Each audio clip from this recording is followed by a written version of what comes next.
इस वक्त बड़ी ब्रेकिंग भी सामने आ रही है। राहुल गांधी दिल्ली में मौजूद थे, जहां से उन्होंने बसपा पर हमला बोला है, मायावती पर सीधा हमला बोला है। सबसे पहले राहुल गांधी को एक बार सुनिए।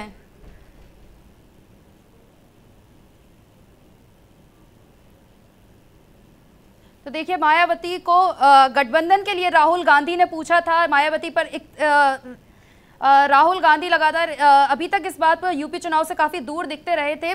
प्रियंका गांधी को उन्होंने आगे किया था, लेकिन आज उन्होंने इस बात को सामने रखा है। उन्होंने कहा है कि हमने मायावती जी पर बड़ा आरोप भी उन्होंने लगाया है कि बसपा से हमने टाई अप के लिए कहा था, गठबंधन के लिए ऑफर दिया था, लेकिन मायावती ने अभी तक कोई जवाब नहीं दिया था उनको, जिसके बाद से कहीं ना कहीं जो हार उनको मिली है, बसपा को भी हार मिली है, कांग्रेस को भी जो हार मिली है, उसका ही नतीजा ये है। आज राहुल गांधी पहली बार इस बात पर बोले हैं कि मायावती को जो उन्होंने अपनी तरफ से ऑफर दिया था।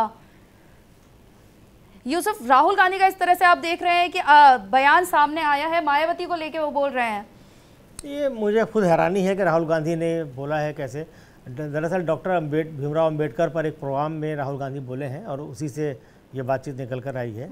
इसमें उन्होंने कहा कि साहब हमने विधानसभा चुनाव से पहले मायावती के साथ गठबंधन करने की इच्छा जताई थी। एक बार हम आपको पहले राहुल गांधी को सुनवा देते हैं, फिर हम आपसे इस पर बात करते हैं। हमने मायावती जी को मैसेज दिया, अलायंस करिए, चीफ मिनिस्टर बनिए। बात तक नहीं की, बात तक नहीं की। जिन लोगों ने, कांचीराम जी ने, रिस्पेक्ट करता हूं मैं, खून पसीना देके दलित आवाज जो थी उत्तर प्रदेश की, उसको जगाया।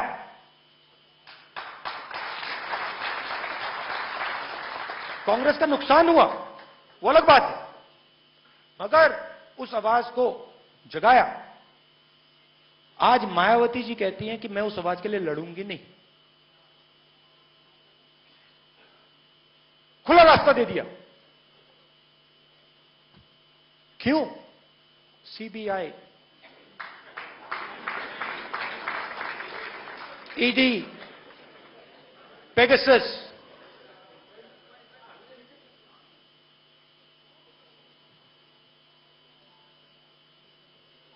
लड़ाई सिर्फ जनता कर सकती है। जब तक हिंदुस्तान की जनता के अंदर जो आवाज है, जब तक वो नहीं निकलेगी, तब तक इंस्टीट्यूशन को कंट्रोल करके कॉन्स्टिट्यूशन को ये लागू नहीं होने देंगे।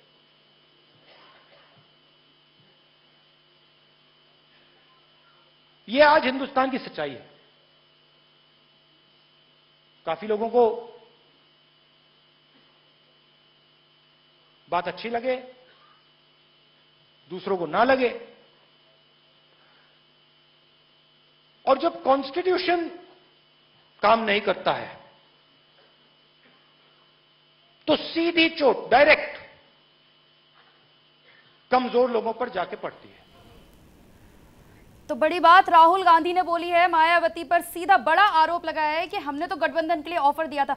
यूसुफ जी, कांग्रेस को राहुल गांधी ने साफ बोला है कि उन्होंने रिप्लाई तक नहीं दिया। हाँ, हो सकता है रिप्लाई नहीं दिया गया, क्योंकि ये उनका जो अंदाज है मायावती का, यही अंदाज है। दूसरी बात ये है कि कांग्रेस और बीएसपी तो पहले भी एक बार गठबंधन कर चुके हैं 1996 में। तब बीएसपी ने 300 सीटें लड़ी थी और कांग्रेस को 125 सीटें दी थी। तब उत्तराखंड अलग नहीं हुआ था, तो उत्तर प्रदेश में 425 विधानसभा सीटें हुआ करती थी। तो तब कांग्रेस तो 28 से बढ़कर 33 पर पहुंची थी, लेकिन मायावती को कांग्रेस का कोई फ़ायदा नहीं हुआ था। 67 सीटें 93 के चुनाव में मायावती ने यानी बीएसपी ने जीती थी, और 67 सीटें ही 96 में बीजेपी ने जीती थी कांग्रेस के समर्थन के बावजूद। उस वक्त काशीराम जी ने भी कहा था कि कांग्रेस से हमें गठबंधन करके कोई फ़ायदा नहीं हुआ, बल्कि हमारे के साथ गठबंधन करके कांग्रेस को फ़ायदा हुआ।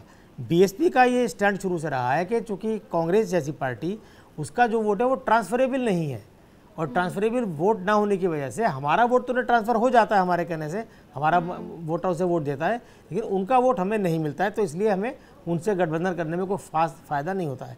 उसके बाद से बीएसपी ने कभी कांग्रेस से फ़ायदा गठबंधन नहीं किया। एक बात और थी, 2018 के विधानसभा चुनाव में कांग्रेस में ही कुछ लोगों ने कोशिश की थी कि बीएसपी से राजस्थान, मध्य प्रदेश और छत्तीसगढ़ में गठबंधन किया जाए। वहाँ कांग्रेस मजबूत है, बीजेपी से डायरेक्ट लड़ाई में है। बीएसपी का वहाँ पर 3% से लेकर 6% तक वोट है। राजस्थान के हर चुनाव में बीएसपी के 6 सांसद जीते रहे हैं और जब भी कांग्रेस को ज़रूरत पड़ी है उन्होंने समर्थन दिया है और बाद में कांग्रेस ने बीएसपी के सांसदों का अपने में विलय करा लिया है। तो जहाँ कांग्रेस मजबूत है वहाँ वो बीएसपी को साथ लेके चलना नहीं चाहती है। तो वहाँ वो जहाँ बीएसपी मजबूत है, अब तो खैर चुनाव ने साबित कर दिया कि बीएसपी मजबूत नहीं है, नतीजों से पहले तक मजबूत मानी जा रही थी, तो वहाँ वो बीएसपी के साथ ऑफर कर रही है। तो ये कांग्रेस का दरअसल कन्फ्यूज़न है गठबंधन को लेकर के। कांग्रेस ने 2003 के शिमला चिंतन शिविर में ये फैसला तो कर लिया था कि केंद्र में राजनीति, गठबंधन की राजनीति कांग्रेस करेगी, लेकिन वो गठबंधन के असली धर्म को समझ नहीं पाई है।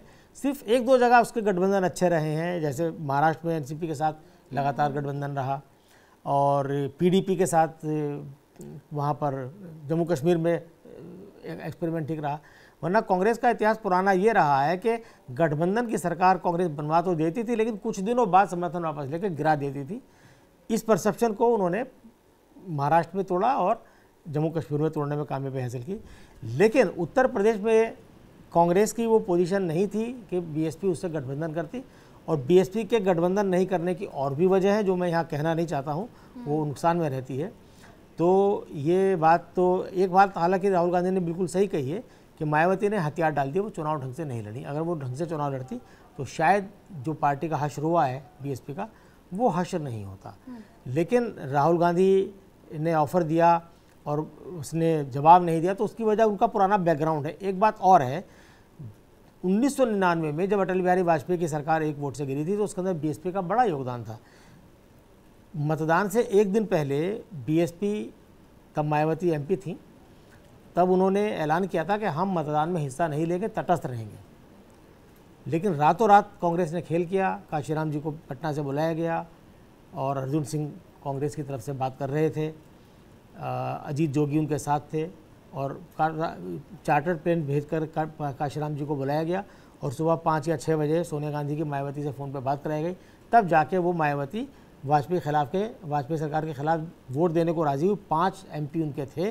तब मायावती ने शिकायत ये की थी कि भाई हम तो कांग्रेस के साथ करना चाहते हैं, लेकिन कांग्रेस कभी हमें पूछती नहीं है। कहीं ना कहीं कांग्रेस के अंदर एक सोच है कि दलितों के प्रति, अति पिछड़ों के प्रति कांग्रेस में अच्छी सोच नहीं है। मैं इसका एग्जाम्पल आपको देता हूँ। कांग्रेस के प्रदेश अध्यक्ष अजय कुमार लल्लू, 2 साल पहले उन्हें प्रदेश अध्यक्ष बनाया गया था, लेकिन कांग्रेस का जो कुलीन तबका है, जो बड़े लोग, सो कॉल्ड बड़े लोग कहते हैं, उन्होंने अजय कुमार लल्लू को कभी एज ए प्रदेश अध्यक्ष पार्टी का एक्सेप्ट नहीं किया। और कांग्रेस दफ्तर में बड़े बड़े नेता किस तरह से डेरोगेटरी तरीके से उनका नाम लेकर बुलाते थे कि भाई ऐसे ऐसे लोगों को बनाएगी कांग्रेस अध्यक्ष, तो कैसे काम चलेगा। क्योंकि पिछले 25 साल में, जब से हमने कांग्रेस कवर करना शुरू किया 97 से, पहला मौका था कि जब कांग्रेस ने किसी पिछड़े या अति पिछड़े वर्ग से अपना प्रदेश अध्यक्ष कांग्रेस ने बनाया उत्तर प्रदेश में। बाकी इससे पहले जितने अध्यक्ष कांग्रेस के रहे हैं, ब्राह्मण रहे हैं, ठाकुर रहे या मुस्लिम रहे, सलमान खुर्शीद 2 बार रहे, 98 में रहे, 2007 में रहे, और रीता बहुगुणा रही, दलित या पिछड़े वर्ग से कभी नहीं रहा। तो बनाया तो ये एक कहीं ना कहीं वो सोच है। तो वो चीज़ मायावती के दिमाग में या दलित संगठन के दिमाग में है कि भाई कांग्रेस चूँकि एलानिया तौर पे अपर क्लास को रिप्रेजेंट करती है और सवर्णवादी पार्टी मानी जाती है, तो इसलिए दलितों के प्रति या पिछड़ों के प्रति कांग्रेस की सोच बहुत ज़्यादा अच्छी नहीं है, इसलिए वो पार्टियां इनसे गठबंधन नहीं करना चाहती हैं। तो ये भी साफ आपकी बात से झलक रहा है कि तब मायावती को कांग्रेस नहीं पूछती थी, अब मायावती नहीं पूछती हैं। सुशील जी भी हमारे साथ मौजूद हैं। बड़ी बात राहुल गांधी ने कही है, भले ही मायावती ने हथियार डाल दिए हो, लेकिन राहुल गांधी ने कहा है कि मायावती ने रिप्लाई भी नहीं दिया। तो क्या कांग्रेस की इतनी बुरी स्थिति है? अंजलि जी, यूसुफ जी ने बहुत अच्छा विश्लेषण किया और आपने सभी महत्वपूर्ण मुद्दों को रखा है।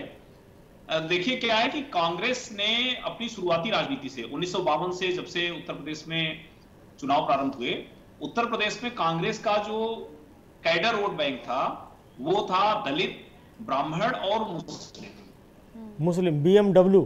धीरे धीरे क्या हुआ कि धीरे धीरे इंदिरा जी के समय एक जो 20 सूत्री कार्यक्रम आया, उससे दलितों को काफी लाभ मिला।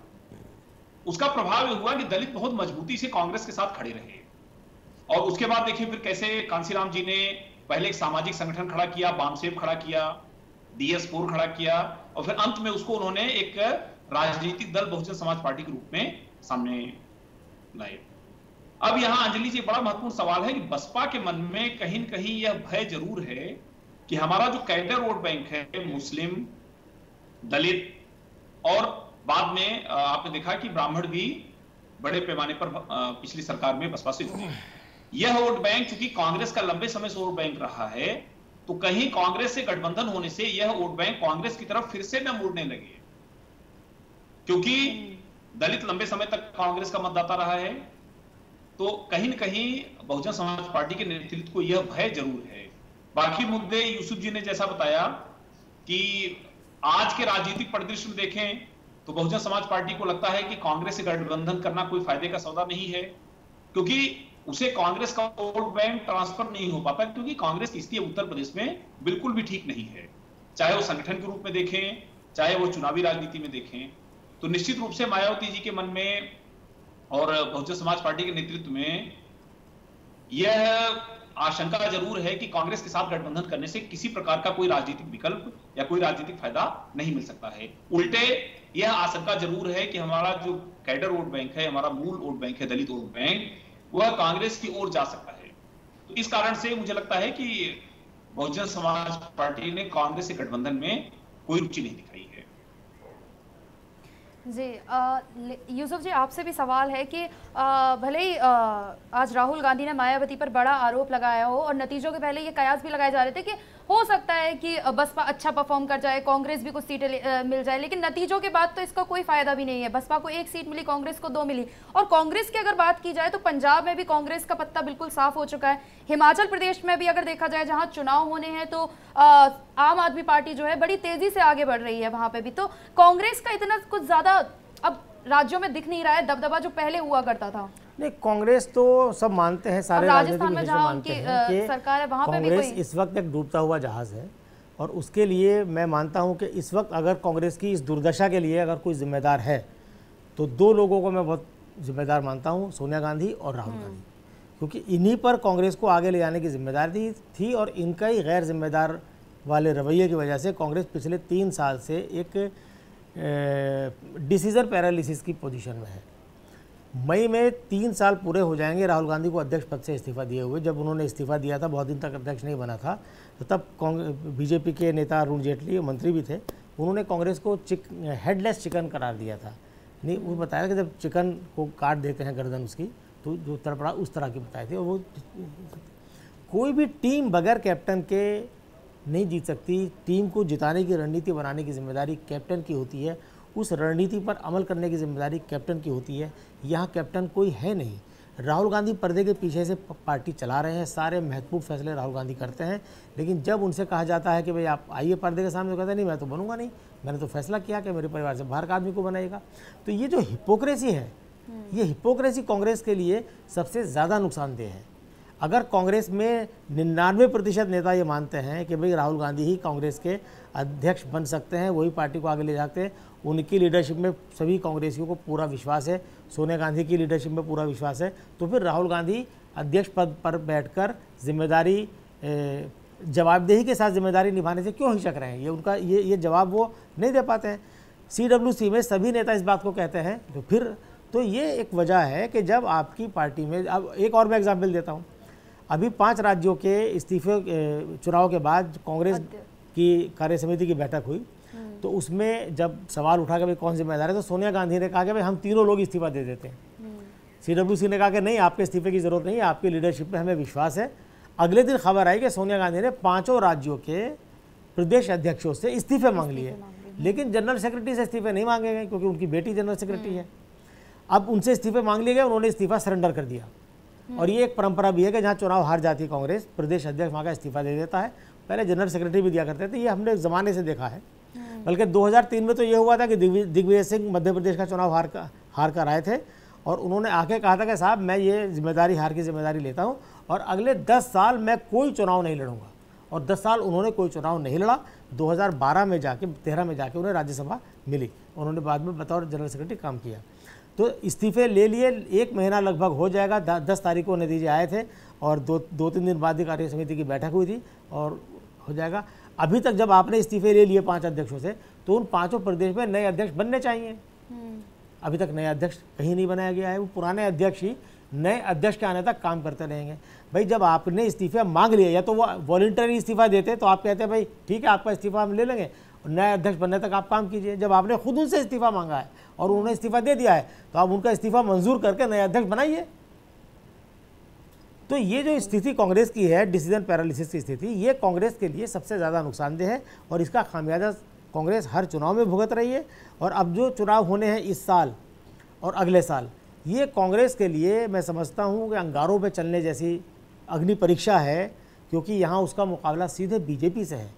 अभी तक कांग्रेस 2018 में सिर्फ राजस्थान, मध्य प्रदेश और छत्तीसगढ़ जीती थी, जिनमें से बीजेपी छत्तीसगढ़ जोड़ तोड़ करके वापस ले लिया।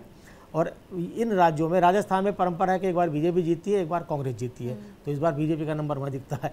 छत्तीसगढ़ कांग्रेस 3 चुनाव के बाद बीजेपी से जीत पाई है, वह रिटेन कर पाएगी कि नहीं कर पाएगी कहना बड़ा मुश्किल है। गुजरात में कांग्रेस 1985 के आखिरी बार 1985 में जीती थी, वहाँ जीतने की कोई संभावना दूर दूर तक नहीं है।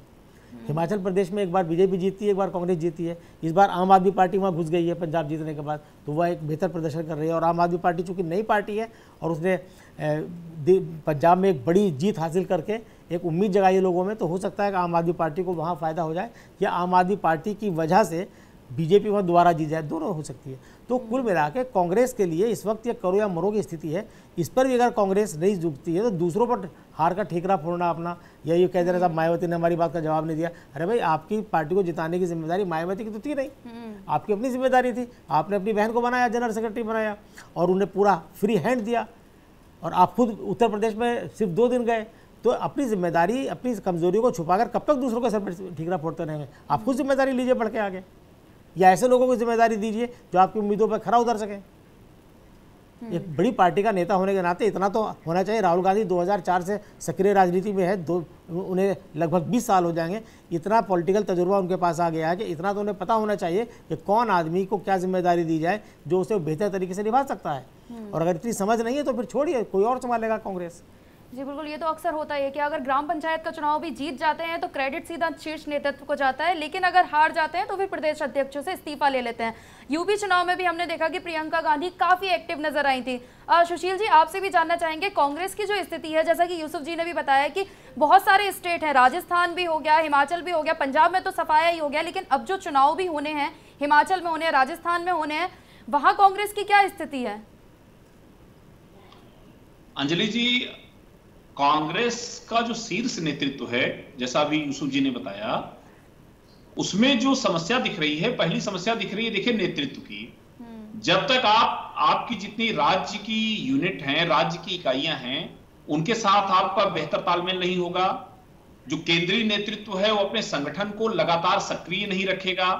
देखिए इस विधानसभा चुनाव में हम लोगों ने पिछले आपके चैनल पे कई डिबेट्स पर हम लोगों ने यह देखा कि महत्वपूर्ण विषय क्या सामने आया कि भारतीय जनता पार्टी ने, चाहे प्रधानमंत्री मोदी जी हो, पार्टी का संगठन हो या स्थानीय स्तर के कार्यकर्ता हो, सभी लोग आपस में लगातार जुड़े रहे। इनके बीच कभी अंजलि जी संवादहीनता की स्थिति नहीं आई। मोदी जी क्या कहना चाहते हैं वो उनके आम कार्यकर्ता तक यह बात पहुंची। तो भारतीय जनता पार्टी संगठन के मामले में बहुत आगे बढ़ गई है। निश्चित रूप से पिछले कुछ वर्षों में कांग्रेस में जो संगठनात्मक कमियां सामने आई हैं, उसके कारण पार्टी का प्रदर्शन उतना बेहतर नहीं हो पा रहा है। अब पार्टी, अब चूंकि चुनाव कई राज्यों में नजदीक आ रहे हैं, फिर से उसमें कई जगह कांग्रेस पार्टी सत्ता में भी है, तो पार्टी जब तक अपना संगठन मजबूत नहीं करेगी और पार्टी में वैचारिक स्पष्टता नहीं आएगी, जब तक आपको कॉन्सेप्चुअल क्लैरिटी नहीं होगी, तब तक आपको राजनीति में बने रहने में मुश्किलें आती रहेंगी। क्योंकि देखिए राजनीति में क्या है, आपने पंजाब में इसका उदाहरण देखा कि पंजाब में माना जाता था कभी अकाली दल राजनीति में आ रहा है, सत्ता में आ रहा है, कभी कांग्रेस आ रही है। जैसा भी यूसुफ जी ने बताया कि राजस्थान माना जाता है कि एक बार बीजेपी एक बार कांग्रेस। लेकिन अब यह समझने की आवश्यकता है कि अगर कोई वैक्यूम पैदा होता है तो उसमें उसको भरने के लिए नई शक्तियां भी आती हैं, जैसा आम आदमी पार्टी ने पंजाब में दिखाया। तो यह केवल कांग्रेस अगर इस भरोसे बैठी रहेगी कि कभी न कभी बीजेपी हारेगी या कभी न कभी कोई राजनीतिक दल हारेगा तो उसके स्थान पर हम आ जाएंगे, ऐसा अंजलि जी आज की राजनीति में संभव नहीं है। जब तक आपकी वैचारिक स्पष्टता नहीं होगी, आपका नेतृत्व मुखर नहीं होगा, नेतृत्व तो सभी को साथ लेकर चलने में विश्वास नहीं करता, तब तक कांग्रेस के लिए मुश्किल बनी रहेगी। देखिए, एक जो राहुल गांधी जी की जो कोर टीम थी, चाहे ज्योतिरादित्य सिंधिया जी हों या उत्तर प्रदेश में आप जितिन प्रसाद जी को देखें, कई ऐसे महत्वपूर्ण नेता, आरपीएन सिंह जी हैं, सबने इनका साथ छोड़ा और सब भारतीय जनता पार्टी के साथ जुड़े। तो कहीं न कहीं कांग्रेस में संवादहीनता की स्थिति, नेतृत्व का संकट और वैचारिक अस्पष्टता, ये तीन चीजें निश्चित तौर पर दिख रही हैं। और आज की राजनीति जिस प्रकार की है कि आप सीधे जनता से कनेक्ट नहीं होंगे, अपने कार्यकर्ताओं से कनेक्ट नहीं होंगे और आपका पार्टी संगठन मजबूत नहीं होगा, तो चुनाव आप नहीं जीत सकते हैं। तो कांग्रेस के लिए काफी मुश्किल समय है और अब कांग्रेस के नेतृत्व को इस पर खासतौर पर विचार करना चाहिए कि अब राजनीति में जिस तरीके के बदलाव आए हैं, आज जिस तरीके की सोशल मीडिया की ताकत है, आम आदमी तक समाचार पत्रों, समाचार माध्यमों की पहुंच है, आम आदमी का जो आज पॉलिटिकल विजडम है, आम आदमी की जो राजनीतिक समझ है, वो बहुत महत्वपूर्ण हो गई है अंजलि जी। तो आज के दौर में जब तक आपकी कनेक्टिविटी सीधे जनता से नहीं होगी, तब तक राजनीतिक रूप से आप सफल नहीं हो सकते हैं। तो कांग्रेस के सामने निश्चित रूप से बड़ा संकट है। सारे बिंदुओं पर यूसुफ जी ने भी बातें सामने रखी हैं। तो कांग्रेस के सामने नेतृत्व का संकट, वैचारिक अस्पष्टता और कार्यकर्ताओं से संवादहीनता, ये तीन उनकी प्रमुख समस्याएं हैं। जब तक इसके लिए कांग्रेस काम नहीं करती, तब तक उनके लिए राजनीतिक संकट बना रहेगा। बिल्कुल। यूसुफ जी, एक आखिरी सवाल आपसे भी मैं जानना चाहूंगी कि इस तरह से आज राहुल गांधी ने बोला है, नतीजों के बाद इस तरह से बोलने का क्या फायदा? क्योंकि बसपा ने भी एक ही सीट जीती है, कांग्रेस ने भी 2 ही सीटें जीती हैं। आज इस तरह से बोलने का क्या मतलब निकलता है, क्या मायने रहते हैं? इसका औचित्य मुझे भी समझ में नहीं आया कि खुद राहुल गांधी कहीं भी एक्टिव नहीं थे, इस बात का खुलासा करके मीडिया में या अपने किसी पार्टी के फोरम पे आप मायावती को नीचा दिखाना चाहोगे, भाई हमने उन्हें ऑफर किया था, उन्होंने माना नहीं, इसका अब तो कोई फ़ायदा है नहीं। अगर आप मायावती इसके कोई गंभीर गठबंधन करना चाहते हैं तो आप उनके साथ बैठिए। मायावती एक की पार्टी बीएसपी एक पैन इंडिया पार्टी आज की तारीख में एक राष्ट्रीय पार्टी का दर्जा उसे हासिल है।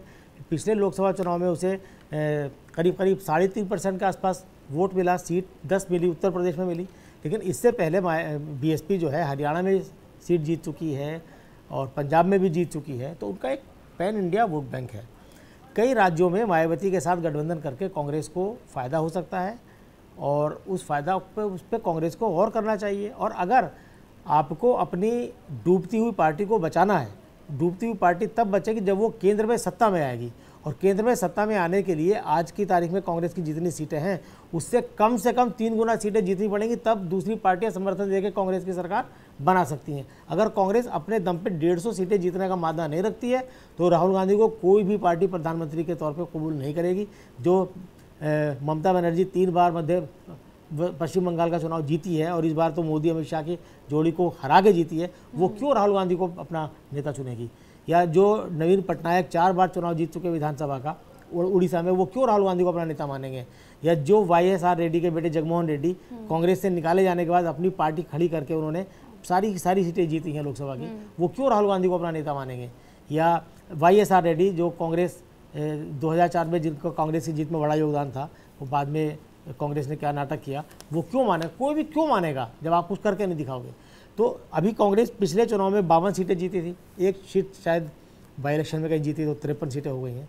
तो यहाँ से उसे 3 गुना पे जाना है। अगर राहुल गांधी ये समझते कि साहब हम कोई कुर्बानी नहीं दें, हम किसी के लिए कोई सीट नहीं दें, स्पेस नहीं दें और सब हमारे पास आ जाएं, तो वो पोजीशन कांग्रेस की आज नहीं है। कांग्रेस की जो मैग्नेट है उसकी पावर ख़त्म हो चुकी है, उसके अंदर अब आकर्षण नहीं है। अब तो आपको लोगों को खींच के लाना पड़ेगा, आप कहना पड़ेगा। बल्कि एक विश्लेषण ये भी है, मैं खुद भी मानता हूँ कि कांग्रेस अगर 2024 के चुनाव में सिर्फ 250 सीटों पर ही चुनाव लड़े और बाकी सीटें अपने सहयोगी दलों को दे, तो शायद कांग्रेस का कोई एक ऐसा सीन बन सकता है कि कांग्रेस सम्मानजनक तरीके से लोकसभा में मजबूती से उभर सकती है। लगातार 2 चुनाव में कांग्रेस इतनी सीटें नहीं जीत पाई है कि उसके नेता को आधिकारिक रूप से नेता विपक्ष का दर्जा मिले। इसीलिए राहुल गांधी विपक्ष का नेता नहीं बने। ये तो नखरे हैं। पिछली लोकसभा में उनको जो अभी राज्यसभा में हैं मल्लिकार्जुन खड़गे, उनको लोकसभा में नेता बनाया गया और अब अधीर रंजन चौधरी को बनाया गया। अगर राहुल गांधी, तो खैर वो सारी चीज़ें हैं। तो ये अगर बीएसपी के बारे में आज राहुल गांधी ये खुलासा करते कि भाई हमने ऑफ़र दिया था, उन्होंने नहीं माना, तो आप अब बात कर लीजिए उनसे कि भाई आप राजस्थान में हम आपको 200 सीटें हैं, हम आपको 50 सीटें देते हैं, मध्य प्रदेश में 230 सीटें हैं, हम आपको 50 सीटें देते हैं, आप हमसे गठबंधन कीजिए, छत्तीसगढ़ में 90 सीटें, हम आपको 10 सीटें देते हैं, लड़िए। सारी सीटें तो कांग्रेस नहीं जीतेगी। तो जैसे बीजेपी अगर बड़ा दिल दिखा सकती है, प्रधानमंत्री नरेंद्र मोदी बड़ा दिल दिखा सकते हैं कि अपने सहयोगियों को अपने हिस्से की सीट दे सकते हैं। नीतीश कुमार ने बड़ा दिल दिखाया, जब लालू यादव से उन्होंने गठबंधन किया तो उन्होंने अपने हिस्से की सीटें लालू यादव को दी जीतने के लिए। तो ये बड़ा दिल कांग्रेस को दिखाना पड़ेगा, क्योंकि वो एक बड़ी पार्टी है। बीजेपी के बाद सबसे बड़ी पार्टी कांग्रेस है, देश भर में उसका नेटवर्क है, देश भर में उसके कार्यकर्ता है, लेकिन वो बड़ा दिल दिखा क्यों नहीं रही है? इस पर कांग्रेस में 2 साल से मामला लटका पड़ा है कि हमें चिंतन शिविर बुलाना है। चिंतन शिविर में सारी चीज़ें तय होती हैं कि आगे कैसे बढ़ा जाए। वो 2 साल से कांग्रेस एक चिंतन शिविर नहीं बुला पा रही है। तो ये कमियां राहुल गांधी को इंट्रोस्पेक्शन करना चाहिए। हम दूसरे की गलती बताना बहुत आसान होता है, अपना इंट्रोस्पेक्शन करना सबसे मुश्किल काम होता है, अपनी गलती खोजना सबसे मुश्किल काम होता है। तो राहुल गांधी जैसे नेता को मुश्किल काम करने चाहिए, आसान काम नहीं करने चाहिए। जी बिल्कुल, तो कांग्रेस को विचार करने की ज़रूरत है, अपनी रणनीति बदलने की ज़रूरत है। फिलहाल आज की चर्चा में इतना ही। सुशील जी, हमारे साथ जुड़ने के लिए आपका बहुत बहुत शुक्रिया। यूसुफ जी, आपका भी बहुत बहुत शुक्रिया। फिलहाल अब आपको बता दें कि 4 बजे ही वोटिंग खत्म हो जाएगी, वोटिंग रुक जाएगी। 12 तारीख को तस्वीरें साफ हो जाएंगी। जो विधान परिषद के आज चुनाव हुए हैं, तो ये चुनाव 4 बजे खत्म हो जाएगी वोटिंग, और 12 तारीख को नतीजे भी साफ आ जाएंगे। और अभी तक विधान परिषद में बीजेपी कभी भी बहुमत से नहीं रही है, तो 12 तारीख को जो नतीजे आएंगे तो ये पहली बार होगा, अगर बीजेपी बहुमत से जीतती है तो ये पहली बार होगा कि विधान परिषद में और विधानसभा दोनों में ही बीजेपी बहुमत से रहेगी।